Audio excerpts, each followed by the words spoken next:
All right. So how can social psychology help us feel better? All right. Isn't that really what it comes down to? What's in it for me, right?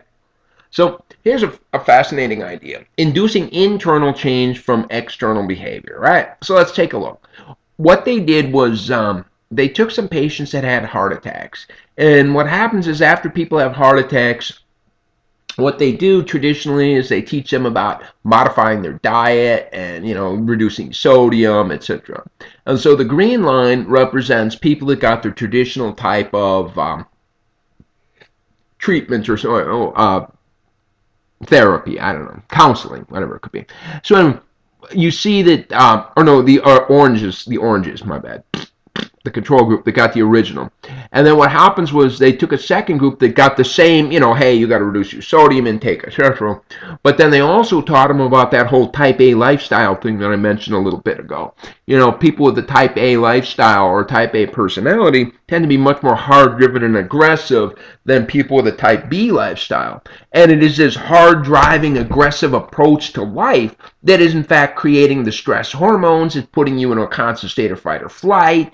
All kinds of issues going on involved with that. And so, hey, buddy, take a deep breath and figure out whether or not something really is important. Okay? So here's the problem is that, a behavioral therapist wants to change behaviors, obviously, external behaviors that are wrong, but you want to change it so that eventually the patients or clients believe that the behavioral change came from themselves, okay? And so you can start this saying, of course, we all know the whole connection. Remember, do attitudes predict behaviors? Do behaviors predict attitudes, etc.? So let's change the behaviors first. Assertiveness training. Let's get people to actually, shy people to actually be assertive or something. Or self-help group. In front of a new group of people, this is how you act, or etc. And so what happens is, this is William James's notion. We're happy because we smile. Okay? It is the behavior of smiling that creates the attitude of happy. Or it is the behavior of assertiveness training that creates the attitude of self-confidence. All right. So now what's important, though, is that, well, here, I already said this one, so you heard it already. You can read it and move on. Okay, so now you've changed behaviors, but in order to really make this work, you need to attribute the change to an internal source rather than external source. Because this is just learning theory 101, that if a behavior is driven by external reinforcements or punishments, then remove the external reinforcements and punishments and you lose the behavior. But if you find that a behavior is driven by internal reinforcements, okay, I do it because I love to do it, then all of a sudden you don't need to monitor and you don't need to have any external drivers for this behavioral change to continue. There's a strong relationship between certain things here. Here's what we got. Strong correlation between poverty and health. All right. So what they did was they went out and they looked at, in this image, it was, no, that's different. What they did was they went out and they measured the height of gravestones. This was in Scotland. They measured the height of gravestones and they used that as a measure of wealth. Because, of course, gravestones are expensive. And so if you're wealthy, you got to, if you're not, you got to, and it was quite strong.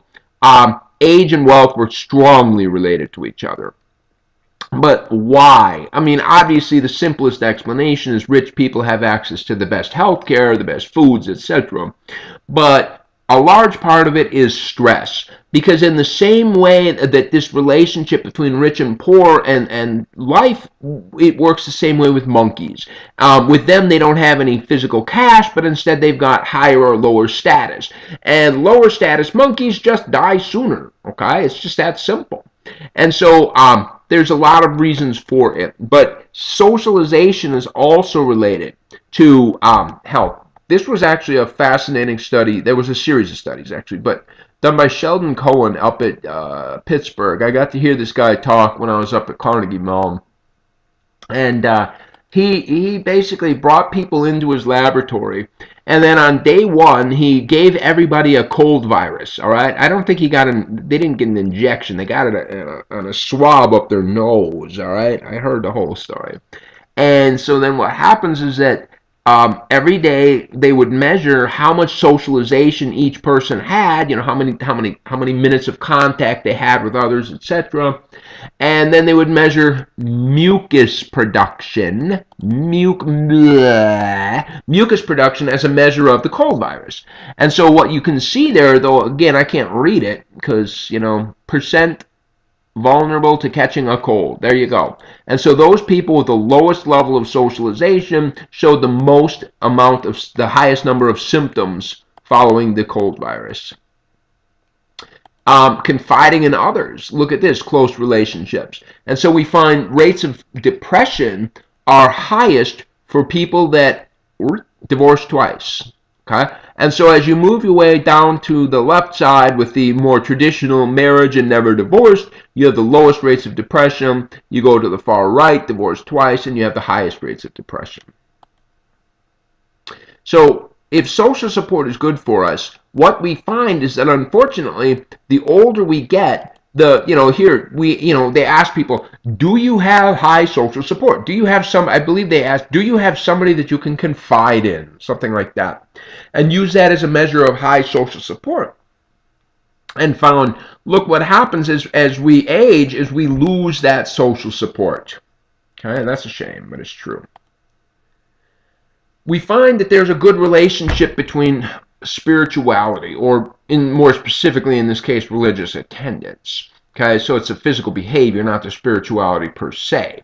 But what we find is that religiously active people live longer. So you take a look. Never go to church, 75. Go less than once a week, 80. Go weekly, 81. Go more than once a week, 82. Something like that. And so, of course, why does this happen? Because God loves you more if you go to church more, right?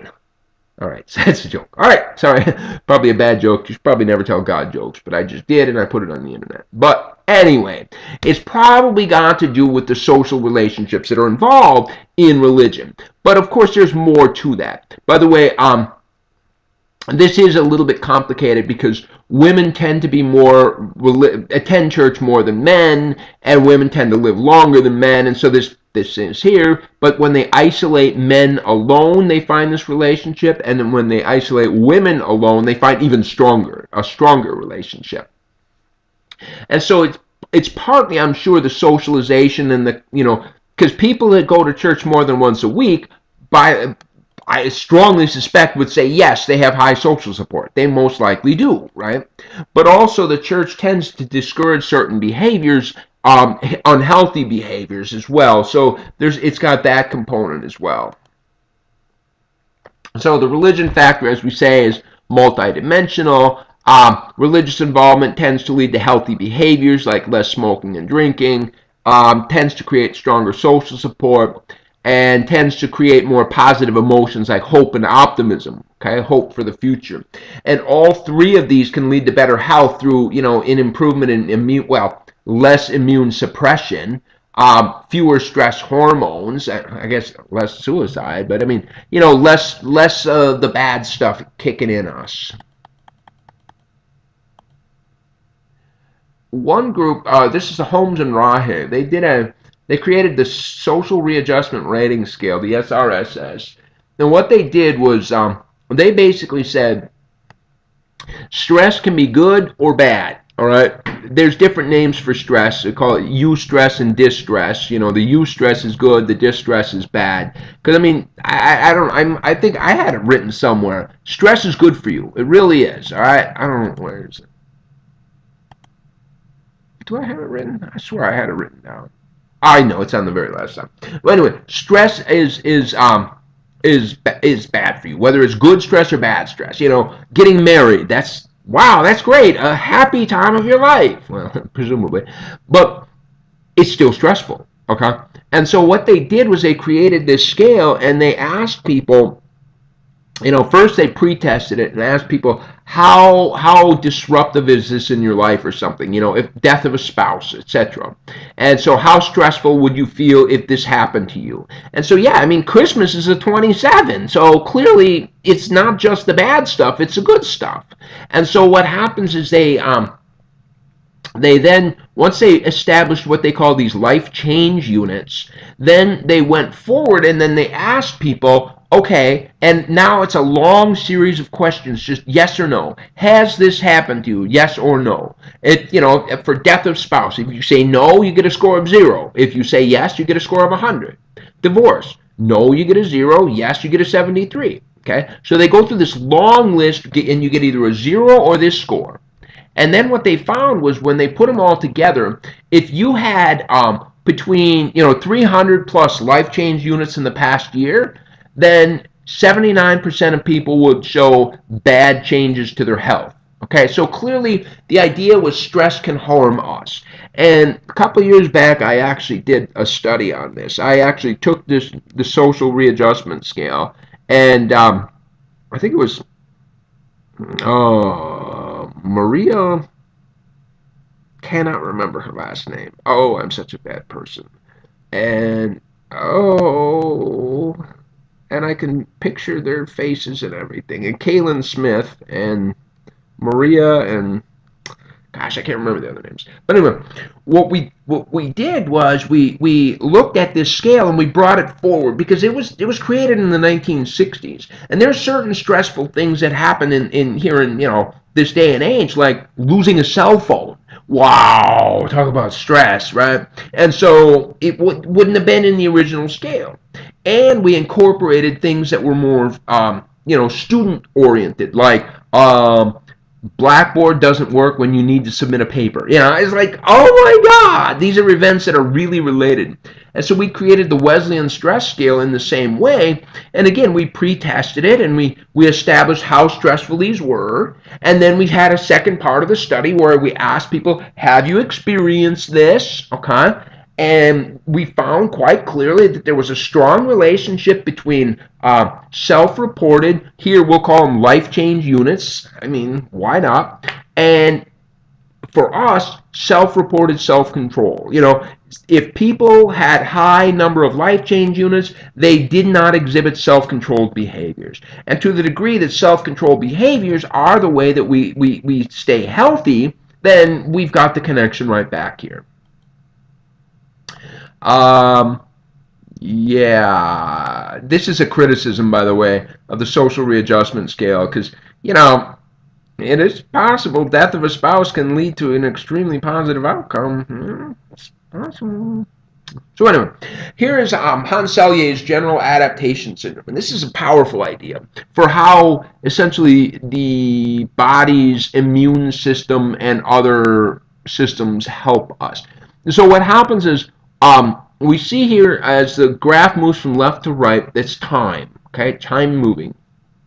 And so what happens is this solid line across the middle is our normal level of resistance to stress, our immune system's, normal level, I guess, And so what happens is when a stressful event occurs in the alarm reaction phase, what happens is our ability to deal with stress initially decreases, okay?